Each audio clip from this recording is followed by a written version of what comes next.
ভাই আল্লাহর সাথে যত পাপী থাকে থাক, এটা একটা সেজদায় মাফ হতে পারে ইনশাআল্লাহ।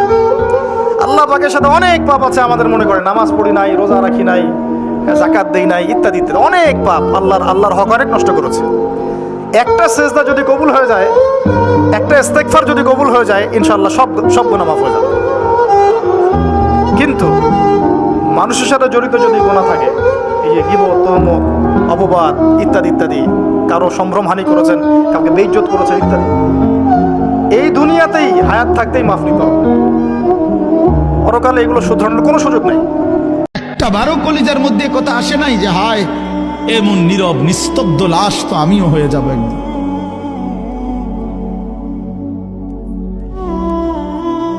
কবর দেখলে তো এটা ভাবা উচিত। রাসূলুল্লাহ সাল্লাল্লাহু আলাইহি ওয়াসাল্লাম বলছেন, তোমরা কবর জিয়ারত করো।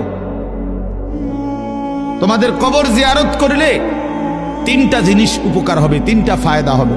তুজাহিদু ফিদ দুনিয়া, দুনিয়ার প্রতি বিরাগ হবে, দুনিয়ার বিমুখতা আসবে, আখিরাতের ফিকির আসবে। ওয়া তুযাক্কিরুল আখিরা, আখিরাতের কথা স্মরণ পড়বে। ফাইন্না ফি জিয়ারাতিহা তাযকিরা, কবর জিয়ারতের মধ্যে তোমার নিজের জন্য তুমি উপদেশ লাভ করবে। রাসূলুল্লাহ সাল্লাল্লাহু আলাইহি ওয়াসাল্লাম বলেছেন এই তিনটা লাভ।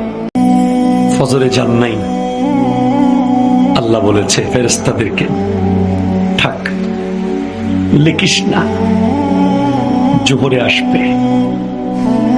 আমার বান্দা তো, আল্লাহ পানি বন্ধ করে দেব, না না না, আমার বান্দা। খানা বন্ধ করে দেব, না না না, আমার বান্দা। আমি না গাফফার, আমি আল্লাহ না ক্ষমাকারী। আল্লাহ দোষগুলো দুনিয়াকে দেখাই দেব, না না না, আমি সত্তা।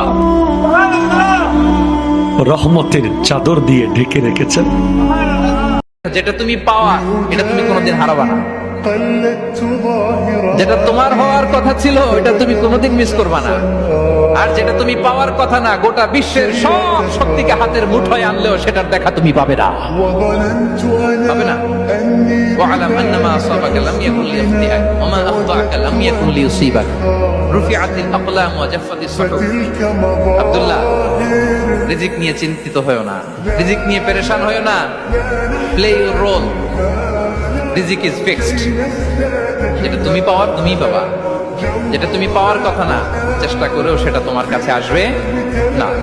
যারা আল্লাহকে ভুলে যাবে, আল্লাহ ওদেরকে ভুলে যাবেন। যারা আল্লাহকে ভুলে যায়, আল্লাহ তাদেরকে ভুলে যান। ইন তানসুরুল্লাহ ইয়ানসুরকুম ওয়া ইউসাব্বিত আকদামাকুম, তোমরা যদি আল্লাহর দ্বীনকে সাহায্য করো তবেই আল্লাহ তোমাদেরকে সাহায্য করবে। ভাই আমার কথা শুনেন, তোমরা যদি আল্লাহর দ্বীনকে সাহায্য করো তবেই আল্লাহ তোমাদেরকে সাহায্য করবে, এমনি সাহায্য আসবে না।